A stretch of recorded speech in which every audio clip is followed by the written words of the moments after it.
lại là Hà đây, thứ hai đầu tuần lao động thật hăng say và năng suất nhé các bạn.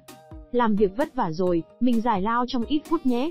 Hôm nay, các bạn cùng Hà xem một bộ phim hấp dẫn với tựa đề Cô gái trong hầm. Elizabeth, cô gái 14 tuổi, bị bắt cóc bởi một người đàn ông giả danh cảnh sát tên là Vincent. Đây là sự kiện có thực xảy ra vào ngày 6 tháng 09 năm 2006. Cuộc tìm kiếm cô gái gần như bế tắc cho đến khi một tin nhắn được gửi đến điện thoại của người mẹ. Buổi sáng định mệnh hôm đó, một người đàn ông đến lớp tìm cô giáo. Sau vài câu trò chuyện, cô bạn học Lucy thu xếp đồ đạc ra về. Elizabeth và các bạn lấy làm thắc mắc vì gia đình cô bạn này rất kỳ quặc. Có đứa còn thấy cảnh sát xuất hiện trước nhà cô bạn vài hôm trước đó. Tán gẫu với lũ bạn xong, Elizabeth trở về nhà. Như thường lệ cô thông báo cho mẹ mình biết, cô đã về nhà cùng em trai. Đêm đó, cách nhà họ không xa, một người đàn ông bí ẩn đang hì hục xúc đất. Sáng hôm sau, trên đường tới trường, Elizabeth xin phép mẹ mình đến nhà cô bạn thân Amanda vào thứ Bảy. Trong lúc vội vã đi học, cô đã đánh rơi cây mascara trang điểm. Đó là vật bất ly thân, cô bé muốn mẹ chở mình quay lại nhà để lấy, nhưng bà không đồng ý vì đã trễ giờ làm. Cả hai đã xảy ra một cuộc tranh cãi khiến mẹ cô tức giận. Bà tuyên bố nếu con gái không thay đổi cách cư xử thì đừng ló mặt về nhà nữa. Cảm thấy bị xúc phạm, cô bé mới lớn giận dỗi đồng ý bỏ nhà đi luôn. Vội vã đi làm và cho rằng con bé chỉ nói đùa, người mẹ lái xe rời đi. Chiều hôm đó, sau khi xuống xe buýt của trường, cô gái tạm biệt các bạn đi bộ một mình về nhà. Bỗng một người đàn ông trong trang phục cảnh sát gọi cô lại gần. Dù hơi do dự nhưng cô bé vẫn rón rén đi về phía anh ta. Người đàn ông tự xưng là cảnh sát trong khu vực, ông đang bắt giữ em trai cô. Nói xong, ông ta lập tức còng tay cô và tuyên bố Elizabeth phạm tội trồng cây thuốc phiện. Bất ngờ vì bị vu oan, nhưng cô gái lúc này không thể chống cự vì tay đã bị còng. Cô cố gắng giải thích mình không liên quan đến chuyện này. Càng giải thích thì càng rắc rối hơn. Gã cảnh sát buộc luôn quả bom vào cổ cô gái, và đe dọa nếu cô cố gắng bỏ trốn, cô sẽ tan xà banh như xác pháo. Ông ta bảo cô đi theo ông đến gặp cậu em trai đang bị bắt giữ. Trong khi đó, ở nhà, cậu em trai nhận ra đã muộn rồi mà chị mình vẫn chưa về, cậu gọi điện thông báo với mẹ. Người mẹ bảo con trai ra bến xe buýt tìm chị gái. Trong khi đó, bà gọi điện cho cô bạn gái thân nhất để hỏi tung tích của con mình. Bên trong khu rừng, Elizabeth bắt đầu nghi ngờ khi người cảnh sát dẫn mình đi quá sâu vào trong rừng. Hắn ta cuối cùng đã lộ mặt thật. Thì ra hắn không phải cảnh sát mà là một kẻ bắt cóc. Ông chú đeo kính tuyên bố cô đã bị bắt, và đe dọa nổ súng nếu cô dám chạy trốn. Ông ra lệnh cho cô vào một căn hầm sơ sài được đào trong lòng đất. Bên trong hầm trú ẩn, cô gái ngày càng sợ hãi và cầu xin kẻ bắt cóc đừng giết mình. Trời bắt đầu tối, người mẹ lo lắng đi tìm con gái, dò hỏi hết những người bạn của Elizabeth. Bà biết rằng con gái đã từ biệt các bạn ra về. Bà gọi cho cảnh sát với hy vọng họ có thể giúp bà tìm ra con gái. Ngay sau đó, hai nhân viên cảnh sát đến nhà của họ, và tiến hành tìm kiếm trong khu rừng xung quanh nhà Elizabeth. Nhưng họ không tìm ra bất kỳ dấu vết khả nghi nào. Biết rằng sáng sớm hai mẹ con đã có một cuộc tranh cãi kịch liệt, cảnh sát cho rằng có thể cô gái đang tá túc đâu đó ở nhà bạn. Hẹn quay lại nếu 2-3 hôm sau cô gái vẫn chưa về, những người cảnh sát rời đi. Bên dưới căn hầm tăm tối, cô gái nhỏ đang phải trải qua những phút giây kinh hoàng nhất của đời mình. Cô gái bị quấn dây xích quanh cổ, và chịu đựng sự giày vò thể xác từ người đàn ông lớn tuổi. Không khả năng chống cự, cô chỉ có thể khóc trong sợ hãi. Cảm thấy khó chịu vì tiếng khóc của cô, kẻ bắt cóc đe dọa sẽ giết cô nếu cô còn làm hắn phiền não. Hắn tuyên bố nơi này đã được cài rất nhiều bom và cạm bẫy, cô đừng hòng trốn thoát khỏi đây. Sau khi đốt lò no nê, hắn ngồi xem tin tức từ chiếc tivi bé xíu. Thì ra hắn tên Vincent. Hắn nói với Elizabeth rằng sẽ không ai thèm tìm kiếm cô vì TV không đưa tin tức gì về cô cả. Chiến thuật của kẻ bắt cóc ban đầu là đe dọa nạn nhân, sau đó sẽ làm thui chột ý chí chiến đấu để giải thoát bản thân của họ, bằng cách nhồi nhét vào đầu họ rằng không ai cần họ cả. Với linh tính của một người mẹ, bà tin rằng con gái mình không tự ý bỏ nhà đi vì đồ đạc, và những thứ con bé luôn mang theo mình vẫn còn trong nhà. Bà cầu xin các cơ quan chức năng hành động ngay để tìm con gái. Hai sĩ quan cảnh sát sau đó đã báo cáo trường hợp mất tích của Elizabeth cho cấp trên. Cảnh sát trưởng biết tầm quan trọng của 48 giờ đầu tiên sau khi mất tích là thời gian quan trọng nhất. Ông đã khiển trách sự tắc trách của cấp dưới và ra lệnh tìm kiếm cô bé ngay lập tức. Ngày thứ ba, Elizabeth như một món đồ chơi trong tay giúp Vincent phát tiết bản năng thú vật trong gã.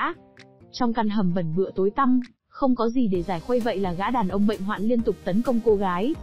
Elizabeth cố gắng vượt qua nỗi đau và sợ hãi bằng cách hồi tưởng về những ngày vui vẻ ở trường. Không lâu sau, cô gái nghe thấy tiếng gọi của cha mình ngay trên đầu, thì ra mọi người đang tìm kiếm cô trong khu rừng. Họ đã ở rất gần cô nhưng không hề hay biết. Dí súng vào đầu Elizabeth, Vincent yêu cầu cô gái giữ im lặng. Dù gần cha cô trong gang tấc, nhưng cô gái nhỏ chỉ biết kìm nén tiếng nấc trong lòng vì không thể làm gì. Một vài ngày nữa trôi qua, các phương tiện truyền thông bắt đầu đưa tin về sự mất tích của Elizabeth.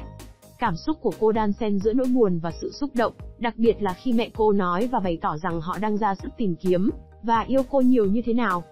Đã là ngày thứ tư, Elizabeth bắt đầu nghĩ đến việc tìm cách chạy trốn. Biết mình không phải đối thủ của Vincent, cô không thể manh động bỏ chạy vì sẽ nguy hiểm đến tính mạng. Cô gái tìm cách lấy lòng tin từ kẻ bắt mình. Cô cố gắng nói chuyện với anh ta nhiều hơn, rồi vờ như đồng tính với tất cả những gì hắn nói. Chính lúc này, Elizabeth mới biết lý do vì sao Vincent xây dựng hầm trú ẩn và bắt cóc cô. Thực ra, hắn định sống ở đó với người hắn yêu. Vincent đau khổ cho rằng người yêu bé nhỏ đã phản bội lại hắn. Cô gái đó tố cáo hắn với cảnh sát về tội tấn công phụ nữ buộc hắn phải ẩn trốn tại đây. Ban đầu, hắn định bắt cóc cô nàng nhưng cô gái đã được cảnh sát bảo vệ nghiêm ngặt. Vì thế hắn chuyển mục tiêu sang người khác. Đen đủi thay, Elizabeth đã đến đó không đúng thời điểm và đã trở thành nạn nhân tình cờ của Vincent.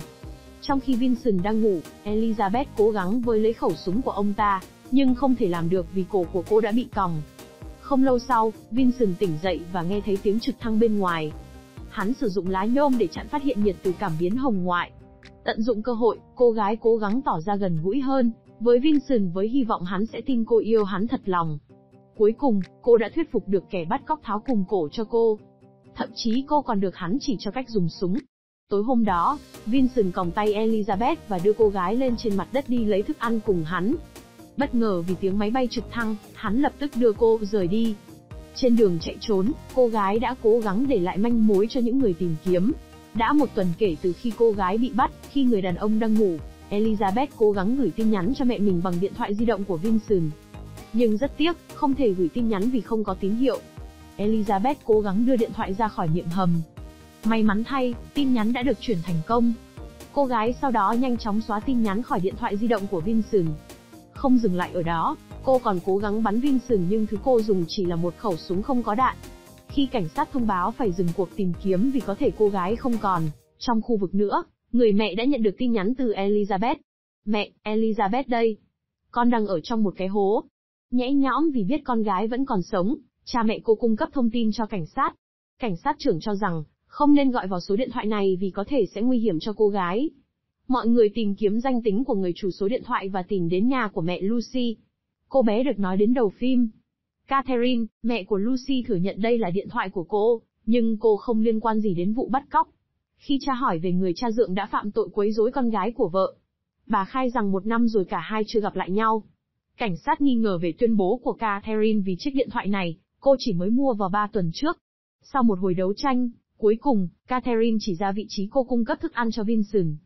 Cảnh sát trưởng ra lệnh cho nhóm của mình quay trở lại khu rừng tìm kiếm. Bên cạnh đó, họ sử dụng phương tiện truyền thông để vạch trần danh tính của Vincent nhằm dụ anh ta trốn khỏi nơi ẩn náu. Phương pháp này rất rủi ro, nhưng cảnh sát trưởng biết rằng Vincent là một kẻ hèn nhát và sẽ bỏ chạy một lần nữa, như anh ta đã làm trước đây. Kẻ bắt có khi biết mình hành vi của mình đã bị vạch trần bắt đầu hoảng loạn. Nghi ngờ Elizabeth, hắn kiểm tra điện thoại nhưng không thấy bất kỳ tin nhắn nào. Cô gái cố gắng thuyết phục kẻ bắt cóc tin rằng cho dù xảy ra chuyện gì, cô vẫn yêu và muốn ở bên cạnh hắn. Cô khuyên hắn nên trốn đi ngay lập tức, cả hai sẽ đoàn tụ khi mọi chuyện lắng xuống. Nếu hắn bị bắt thì cũng chỉ bị ở tù vài năm mà thôi. Cảm động, hắn thú nhận với cô người yêu của hắn chính là cô bạn học cùng lớp Lucy của cô. Hơn nữa, người phụ nữ giao đồ ăn là Catherine, bạn gái của anh và cũng là mẹ của Lucy. Trên thực tế, Vincent đã yêu con gái của Catherine từ lâu và muốn kết hôn với cô ấy. Nói xong, sau khi bắt Elizabeth hứa sẽ ở lại hầm đợi hắn rời đi. Một ngày sau khi kẻ bắt cóc rời đi, cô gái vẫn không có can đảm bước chân ra ngoài. Cô lo sợ trong hầm cài nhiều cạm bẫy và bom sẽ nổ khi cô đụng vào cửa hầm. Cô gái ngồi đó đếm thời gian trôi và hy vọng có ai đó có thể giúp mình ra ngoài. Không thể chịu đựng hơn được nữa, cô gái lấy hết can đảm xông ra khỏi căn hầm tối tăm. Đã lâu rồi cô không được thấy ánh mặt trời đẹp đến vậy.